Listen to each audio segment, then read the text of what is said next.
नमस्कार जय जगन्नाथ ओडिशा किचन को आपण मन को बहुत बहुत स्वागत। आज मुझे नहीं आपण मन इलिशी माछर तेल झाड़ रेसिपी जोटा कि बिना पियाज रसुण अदा आउ बिना टमाटर बनी बहुत ही सिंपल मसला बनी गरम गरम भात सहित खावाई एटा बेस जमी जीवो। चलतु ये प्रोसेस रे मु आज रेसिपी को बनई वीडियो को स्किप न करी लास्ट जाए देखि नबा।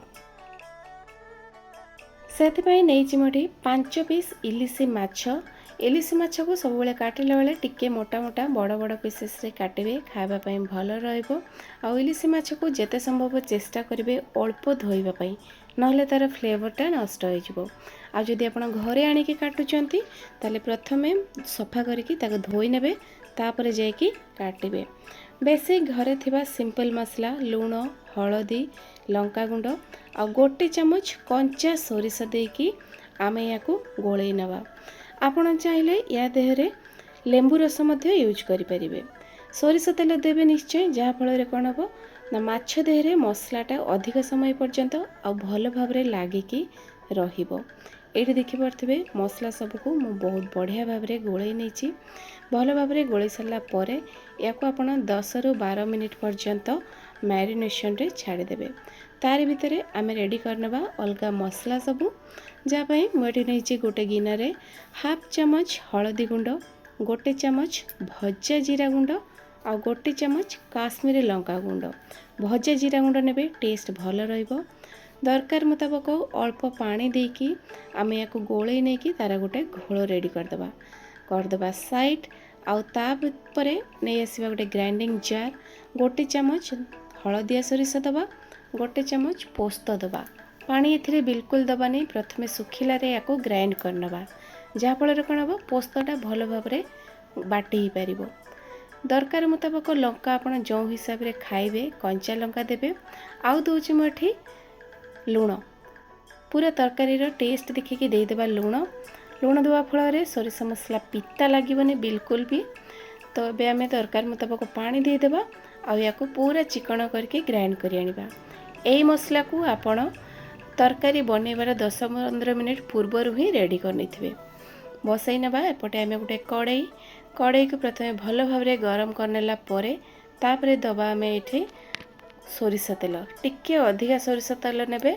तेल गरम हो गला परे दबा आमे एठी कला जीरार फ्लेवरटा बहुत बढ़िया आसो जिते कला जीरा फुटी जीवो।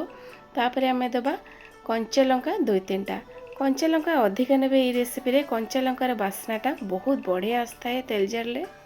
आउ एबे आमे दबा जो घोल मसला को रेडी करके रखिथिले से घोल मसला को तेल देहरे दे दबा।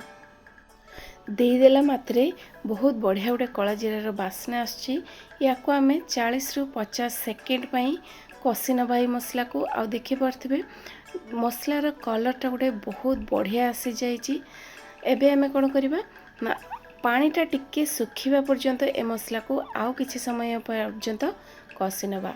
मैरिनेट करके रखिथिबा इलिशी माछ को डायरेक्ट ए मसला देहरे ही दे दबा। आमे एथिरे पियाज यूज करिने अदा रसुण मध्य यूज करिने किंबा टमाटो मध्य आज रही तेल झाड़ रे यूज हैनी। पूरा सिंपल मसला रे बनिची।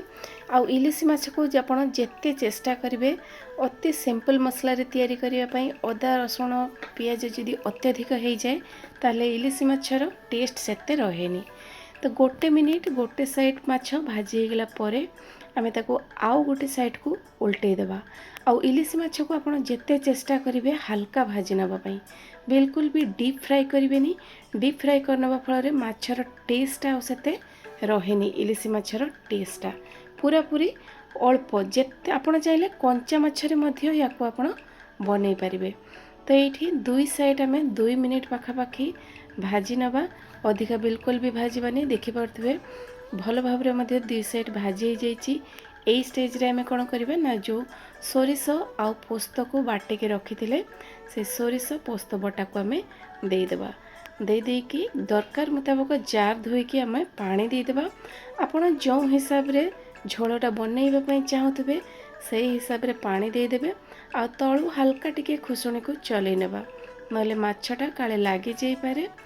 ए सब को दे देकी गैस फ्लेम को आम ये पूरा स्लो रे रखिबा आ घोड़णी लगे देकी 8 ରୁ 10 मिनिट आम या फुटापी छाड़ा जहाँफल माछ भल भाव सीझीज ये देखिपे पूरा पूरी 10 मिनिट पर मुझे देखा ग्रेवी आमर बहुत बढ़िया बनी माछ भल भाव सीझीगला आ तेल झाड़ पूरा परफेक्ट कलर आसीगला। ये स्टेज रे आमे देदेबा 2-3टा कटा कंचा लंका फाड़े लेंबूर रस को दबा लास्ट रे आमे दबा लेंबू रस जहाँफल कौन हम ना लेंबूर फ्लेवरटा रहिबो। आपण चाहिले धनिया पत्र ऐड करें आ तेल झाड़ रेसिपी जेहेतु गोटे चामच एठी लास्ट रे आमे ऐड करबा कंचा सोरिष तेल निहाती ऐड करेंगे बहुत बढ़िया बास्ना आसो। ए सब को दे दे सारा पर आमे 2 मिनिट पूरा स्लो फ्लेम रे या आउ टिके फुटापी छाड़ा आ 2-3 मिनिट पर देखंतु मु घोड़णी खोल दूची आपन को देखाऊची पूरा परफेक्ट तेल झाड़ लुक आसी तार ग्रेवी बहुत बढ़िया होती। तो दर्शक बंधु यही भाया प्रोसेस रे आपण बिना पियाज रसुण अदा बिना टमाटो सिंपल मसला रे घरे तेल झाड़ बनातु बस रेडी हो गला। एबे आमे गैस फ्लेम को बंद करदेबा गरमा गरम सर्व करनेबा गरम गरम भात सहित खाइबे बहुत बढ़िया रहिबो। आज रेसिपीटी आपण मानक जदि भल लगी थाए ताले प्लीज लाइक करिवे शेयर करिवे चैनल नुआ थिले सब्सक्राइब निश्चिंत करिवे। पुणी देखा नुआ वीडियो रे नुआ रेसिपी सहित। नमस्कार जय जगन्नाथ।